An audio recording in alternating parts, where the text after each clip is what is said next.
बिस्मिल्लाहिर्रहमानिर्रहीम रब्बी इश्रह ली सदरी वयस्सिर ली अमरी वहलुल उक़दतम मिन लिसानी यफ़क़हू क़ौली। अस्सलाम वालेकुम स्टूडेंट्स, आज का हमारा lecture 2.5 exercise question number example number 3 है, जो कि आपकी बुक में कोरोलरी नंबर 2 के नाम से है। इसमें फिर हमारे पास एक फ़ंक्शन है और उसका nth डेरिवेटिव आपको फाइंड करने को दिया गया है, जबकि ये फ़ंक्शन जो है ln of ax plus b है। ठीक है, तो इसमें आपको इसका डेरिवेटिव फाइंड करना है। ये तकरीबन पिछले लेक्चर में मैंने आपको एक पोलिनोमियल का nth डेरिवेटिव करवाया था ax plus b whole power m के साथ। फिर मैंने आपको करवाया ax प्लस बी, ये दो एक्सरसाइजेज सेम थी, क्वेश्चन सेम थे। ax प्लस बी 1/, के साथ है, यानी कि इसकी पावर m के बजाय -1 थी। अब यही सेम पोलिनोमियल है और अगर इस पोलिनोमियल का लॉग आ जाए, ln आ जाए, तो फिर उसका डेरिवेटिव nth कैसे फाइंड करते हैं। सेम वही पैटर्न है।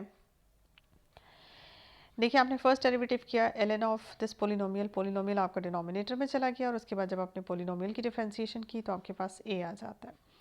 इसको थोड़ा सा अरेंज करके लिख लें ताकि हम nth डेरिवेटिव में हमने सीक्वेंस को फॉलो करना होता है। तो a into a x plus b की होल पावर -1 आपके पास आ जाती है। ठीक है, इसे इस फॉर्म में लिख लें ताकि हमारे पास आगे से मज़ीद डेरिवेटिव फाइंड करना आसान हो जाए। नेक्स्ट है आपके पास अगला डेरिवेटिव, सेकंड डेरिवेटिव, इसी को देख के आप फाइंड आउट करेंगे।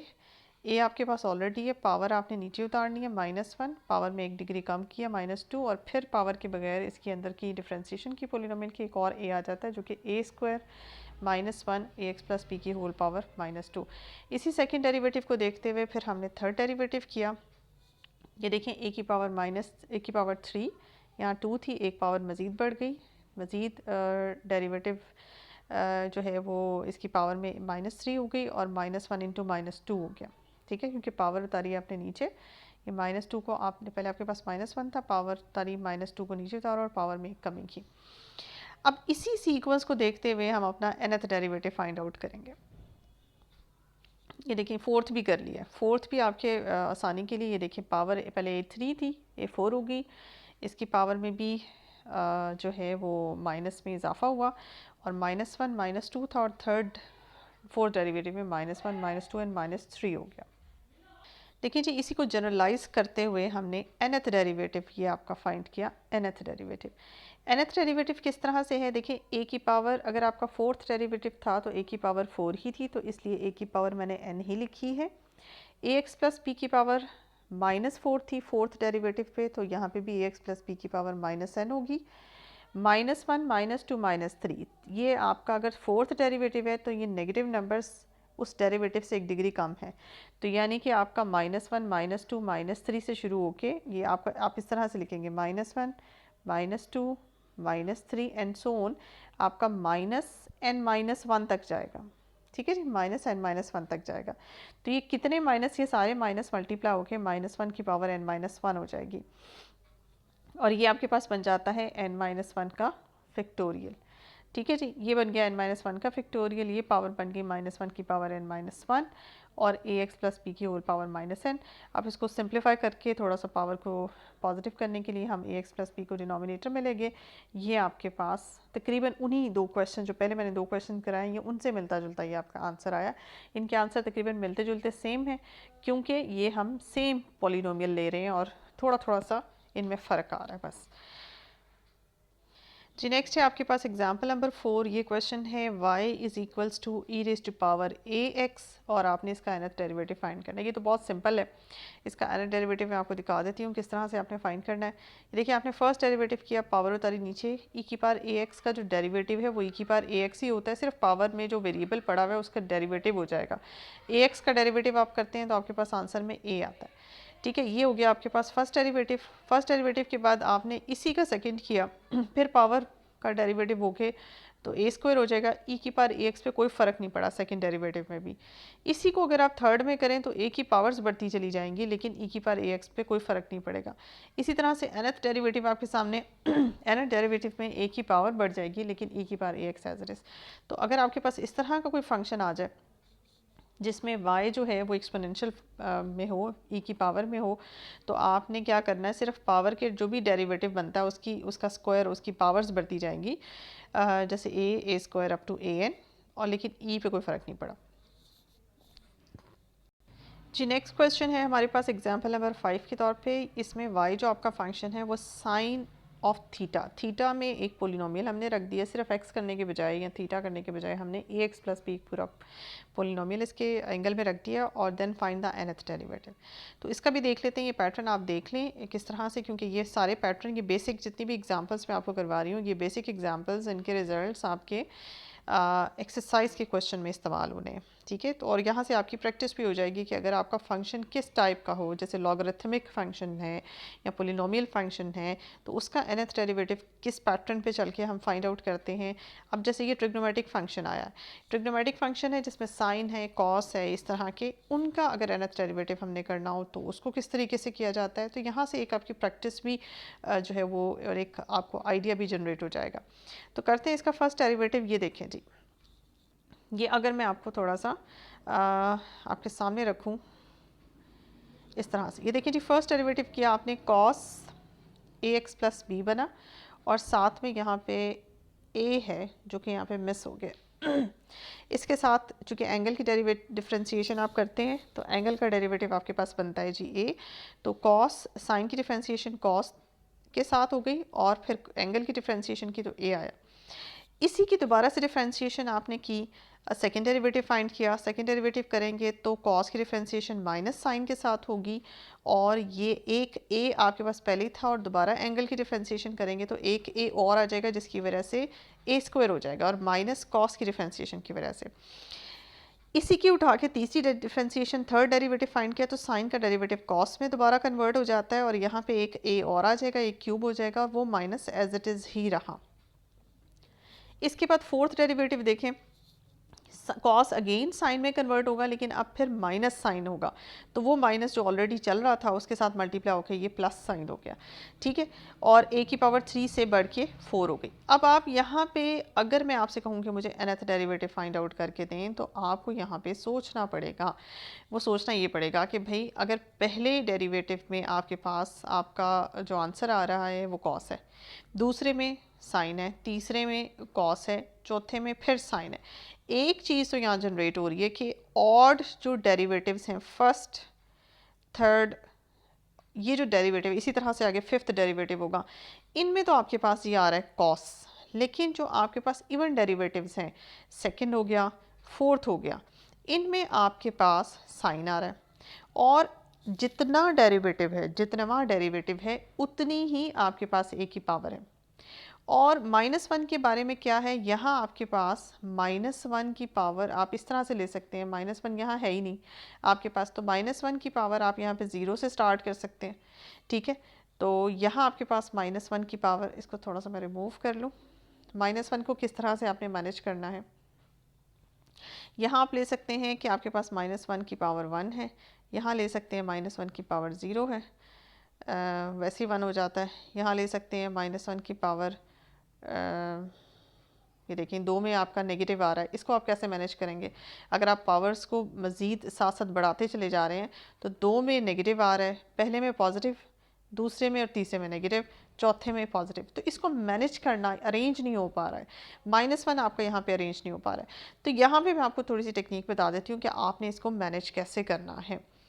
आपको मैनेज करने का तरीका इसका कार आपका ये होगा कि आपने यहाँ पे ऐसी टेक्निक लगानी है कि आपका जो है ये क्वेश्चन, आप इसको पैटर्नाइज करके और सिमेट्री में चल के आप इसका nth डेरिवेटिव फाइंड कर लें। ये देखिए आपने जब फर्स्ट डेरिवेटिव, यहाँ ए बार बार मिस हो जाता है, यहाँ जब आपने फर्स्ट डेरिवेटिव किया, देखिए आपका ओरिजिनल क्वेश्चन साइन में था, ठीक है, फर्स्ट डेरिवेटिव किया वो कॉस में कन्वर्ट हो गया। इस कॉस को क्या मैं इस तरह से लिख सकती हूँ, अगर इस कॉस को मैं इस तरह से लिख दूँ, साइन, ये देखिए ये आपके पास थीटा है, sine theta plus pi by 2, तो आप sine theta plus pi by 2 का जो आंसर होता है, थीटा प्लस पाई बाय 2 का, तो थीटा पाई बाय 2 पे साइन कॉस कन्वर्ट हो जाता है, ठीक है, और थीटा कॉस थीटा, इसका आंसर होता है कॉस थीटा, और सेकंड क्वाड्रेंट में ये एंगल जाता है, सेकंड क्वाड्रेंट में साइन वैसे ही पॉजिटिव होता है। तो sine theta plus pi by 2 को अगर आप सॉल्व करें, या आपको डायरेक्ट अगर ये फॉर्मूला आता है, तो आपके पास आंसर निकलता है कॉस थीटा। अब थीटा इस वक्त थीटा नहीं है, थीटा इस वक्त ए एक्स प्लस बी है दरअसल आपके पास, यानी कि sign a x plus b में अगर आप पाई बाय 2 ऐड कर लें तो आपके पास डायरेक्ट आंसर जो है cos a x plus B निकलता है। अब आप ये देखें, इसको मैंने कन्वर्ट कर लिया कॉस को, क्योंकि आपके एक डेरिवेटिव में कॉस आ रहा था, एक में साइन आ रहा था, ओरिजिनल क्वेश्चन आपका कॉस में था, तो मैंने इसको कन्वर्ट कर लिया इस कॉस को साइन में, जो कि हम कर सकते हैं, इसके साथ ए लिखा हुआ था, ए के ऊपर कोई फ़र्क नहीं पड़ा। यहाँ देखें ये माइनस ए स्क्वायर है, ये देखें माइनस ए स्क्वायर वैसे ही रहा। अब ये आपके पास साइन है, इस sign a x plus b को मैं इसी फॉर्म में कन्वर्ट करूंगी। ये देखें ये लिखा जा सकता है, this sine a x plus b can be written as sine a x plus b plus 2 times pi by 2। 2 times pi by 2 का मतलब है पाई। अब देखें साइन पाई पे साइन ही रहेगा, और पाई प्लस समथिंग ये थर्ड क्वाड्रेंट होता है, और थर्ड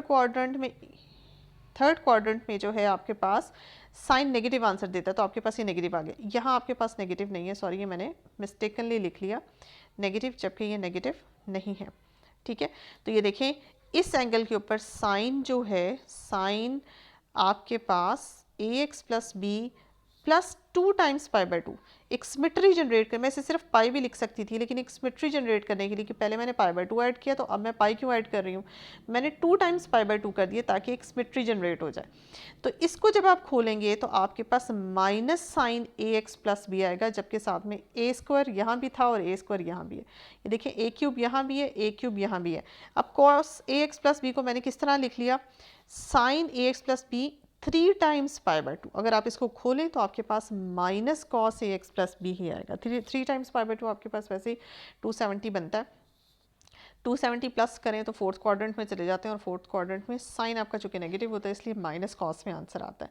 तो इसको आपने ये देखा हो कि यहाँ पे हमने किस तरह से अपने इस साइन कॉस से ये जो हमारा 1/1 कभी कॉस कभी साइन कभी कॉस कभी साइन आ रहा था, इसको हमने मैनेज किया किस तरीके से, हमने इसको कन्वर्ट किया जा सकता है, यानी कि हर डेरिवेटिव को साइन में कन्वर्ट कर लिया, और एंगल में मैंने सबसे पहले पाई बाय 2 ऐड किया, फिर उसी पाई बाय 2 का पहले 1 टाइम ऐड किया, फिर 2 टाइम, फिर 3 टाइम, फिर 4 टाइम। अब यहाँ से सिमेट्री जनरेट हो सकती है आपकी डेरिवेटिव्स के साथ। देखिए फर्स्ट डेरिवेटिव में ए की पावर 1, सेकेंड डेरिवेटिव में ए की पावर 2, थर्ड में 3, फोर्थ में 4, इसी तरह से nth में ए की पावर n ही होगी। जबकि फर्स्ट डेरिवेटिव में साइन के एंगल में मैंने 1 टाइम पाई बाय 2 ऐड किया, सेकेंड डेरिवेटिव में 2 time pi by 2, third derivative में 3 time pi by 2, fourth derivative में 4 टाइम पाई बाय 2 ऐड किया। तो यहाँ से आपको अब सिमेट्री पता चल गई होगी। अगर nth डेरिवेटिव पूछूं तो आप मेरे ख्याल से यहाँ पे आराम से बता सकते हैं। ये देखिए जी, nth डेरिवेटिव जो है ए की पावर n और sine a x plus b pi by 2 का कौन सा मल्टीपल है, जितना डेरिवेटिव है उतना ही मल्टीपल है। nth डेरिवेटिव पे n टाइम्स पाई बाय 2। तो जनरलाइज करके आपने देखा कि हमने किस तरह से अपने इस क्वेश्चन को जनरलाइज किया और हमारी टेक्निक क्या थी।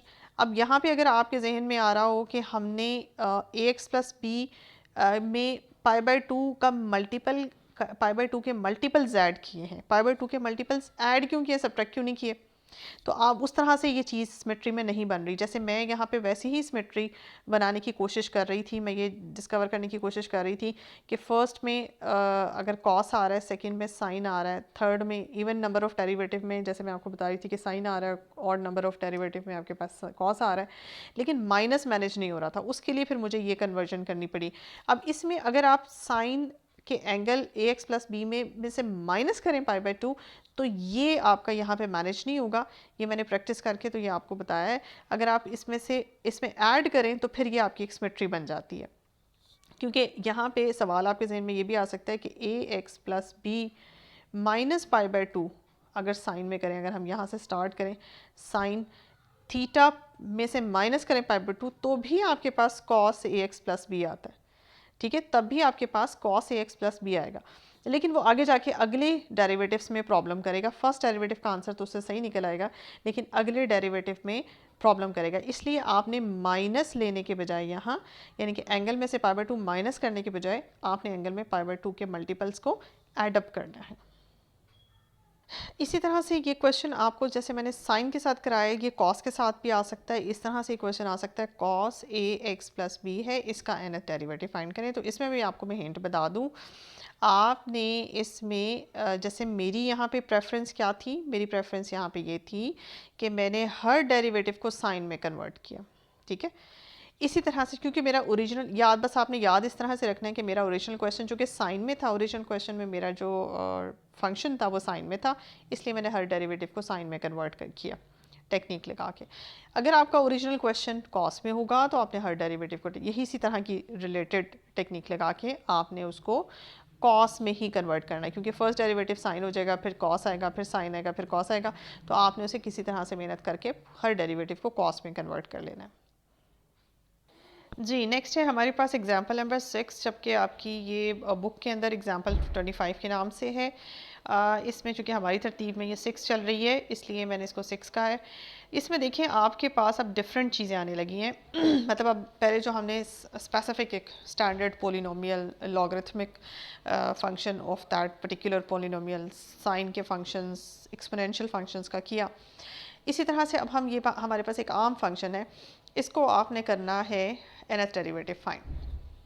अब इसमें ही देख लें कि आपके पास ये एक फ्रैक्शन है और न्यूमरेटर और डिनोमिनेटर दोनों में आपके पास पोलिनोमियल है, जबकि हमने इसको करना है डिफरेंशिएट। और यहाँ से आपको आइडिया हो चला है कि जब हम डिफरेंशिएशन करेंगे तो आपके पास फ्रैक्शन में डिफरेंशिएशन लगेगी, यानी कि फ्रैक्शन रूल लगेगा डिफरेंशिएशन का, जो कि बहुत टफ हो जाएगा आपके पास, क्योंकि डिनोमिनेटर का आप स्क्वायर करें 2x square plus 3x plus 1 करें और इसका स्क्वायर करें न्यूमरेटर की डिफरेंशिएशन ऊपर, ये आपके पास जो फ्रैक्शन रूल है डिफरेंशिएशन का, ये बहुत हैवी हो जाएगा और इसको फिर जनरलाइज करना nth टर्म तक आपके लिए आसान नहीं होगा। इसमें हमारी टेक्निक ये होगी कि हम कोई ऐसी टेक्निक लगाएं जिससे ये जनरलाइज्ड फॉर्म में कन्वर्ट हो जाए। तो यहाँ मैं आपको बता दूं कि यहाँ पे सबसे पहले तो अगर आपको ये क्वेश्चन एज दिया जाए सॉल्व करने को, इसको पार्शियल फ्रैक्शन करें, आप इसको पार्शियल फ्रैक्शन करके हल्का लाइट कर सकती हैं। और फिर जो स्टैंडर्ड हमने a x plus b y is equals to a x plus b polynomial, जो स्टैंडर्ड पोलिनोमियल का nth डेरिवेटिव किया था, मैं उसकी हेल्प से इसको सॉल्व करना चाहती हूँ। जो स्टैंडर्ड हमने पोलिनोमियल को nth डेरिवेटिव फाइंड करने का फॉर्मूला पढ़ा था, उस वक्त मैंने आपको कहा था कि फर्स्ट लेक्चर में, कि मैंने आपको कहा था कि वो आपने याद करना है, क्योंकि उसको हमने यूटिलाइज़ करना है बहुत से क्वेश्चन में या मज़ीद आने वाली एग्जाम्पल्स में। तो इसमें आपको इसको देखते हैं, सबसे पहले इस क्वेश्चन को लाइट करते हैं, इसको हल्का करते हैं, इसकी पार्शियल फ्रैक्शन करते हैं। ये देखिए जी, इसको हमने सबसे पहले ये किया कि डिनोमिनेटर में जो भी हमारे पास है उसकी हमने फैक्टराइजेशन की, और फैक्टराइजेशन से हमारे पास डिनोमिनेटर के दो फैक्टर्स बन गए, एक 2x प्लस 1 और एक हमारे पास बना है जी x प्लस 1। इस ये जो फॉर्म आपके पास अब आई है, इस फॉर्म की करें जी आप पार्शियल फ्रैक्शन। पार्शियल फ्रैक्शन हम किस तरह से करते हैं, देखिए इसकी दो बनती है, क्योंकि हमारे पास डिनोमिनेटर में जो फैक्टर्स हैं वो लीनियर फैक्टर्स हैं। तो पार्शियल फ्रैक्शन होप्स हो कि आपको आती है। आपने एक एक कांस्टेंट लेना है, ए और बी, और उनके डिनोमिनेटर में एक एक फैक्टर डाल देना है और फिर इसको सॉल्व करना है। आप पार्शियल फ्रैक्शन को जिस तरह से आप सॉल्व करते हैं, और सॉल्व करने का तरीका आपका अपना होगा, वो जिस तरह से मर्ज़ी आप इसे सॉल्व करें, और सॉल्व करके इस फॉर्म को इस फॉर्म में कन्वर्ट करना है, यानी कि इसकी हमने एक फ्रैक्शन से दो फ्रैक्शंस बना लेनी है। उसके लिए क्या है, उसके लिए आपको ए और बी, यहाँ पे जो अननोन कॉन्स्टेंट्स हमने डाले हैं, बस इनकी वैल्यू फाइंड आउट करनी है, जिस तरह से भी पार्शियल फ्रैक्शन को आप सॉल्व करते हैं। तो मैं आपको दिखा देती हूँ यहाँ पे स्टेप्स। ये देखें जी, इसमें तरीक़ेकार ये होता है कि पहले पोलिनोमियल को आपने लेना है और इक्वल्स टू 0 पुट करना है, वहाँ से x की वैल्यू आती है -1, उसको जाके आप इसमें पुट करें इस इक्वेशन में। इसको पहले आप इसके आप एलसीएम ले लें, लेफ़्ट और राइट का आप पहले एलसीएम ले लें, और फिर उसके बाद मैं आपको यहाँ पे कर देती हूँ। जब लेफ़्ट और राइट का एलसीएम लिया, राइट का एलसीएम लेके आपके पास आता है a इंटू 2x प्लस 1 और plus b into x plus 1, और जो एलसीएम आएगा वो एलसीएम लेफ़्ट के एलसीएम के साथ, क्योंकि राइट पे भी आपका यही एलसीएम बनना है, ये और राइट का ये एलसीएम आपका कैंसिल आउट हो जाता है, और ये इक्वेशन आपके पास बनती है। x की वैल्यू -1 जब आप पुट करते हैं तो आपके पास एक ही वैल्यू आती है जी 1। अब दूसरा फैक्टर आपका क्या है, 2x प्लस 1। 2x प्लस 1 में आप 2x प्लस 1 को इक्वल्स टू 0 रखें, वहाँ से x की जो वैल्यू आपके पास आएगी वो x की वैल्यू आप यहाँ पे इंसर्ट करें तो आपके पास b का आंसर आ जाएगा। ये देखें जी, आपने x की वैल्यू -1/2 जब पुट की उसी इक्वेशन में तो आपके पास b की वैल्यू आ गई। a और b जो कॉन्स्टेंट्स थे, जिस तरह से पार्शियल फ्रैक्शन में आप फाइंड आउट करते हैं उसी तरह से इन्हें फाइंड आउट करें और यहाँ पे आप बैक सब्सटीट्यूट कर दें। a की वैल्यू -1 और b की वैल्यू -1, यहाँ जाएँ और a की वैल्यू 1 और b की वैल्यू -1 यहाँ पुट कर दें। अब आप ये देख रहे हैं कि आपकी इस फ्रैक्शन के दो पार्ट्स बन गए, दो पार्शियल फ्रैक्शन बन गई। इन पार्शियल फ्रैक्शन को, ओरिजिनल क्वेश्चन को डील करना मुश्किल था। आप अब इस क्वेश्चन की इस फॉर्म को कन्वर्ट, इस फॉर्म जो आपने कन्वर्ट कर लिए, इस फॉर्म को डील करेंगे। इसके ऊपर आप अपना nth डेरिवेटिव इसका फाइंड करके देंगे। ये देखिए जी,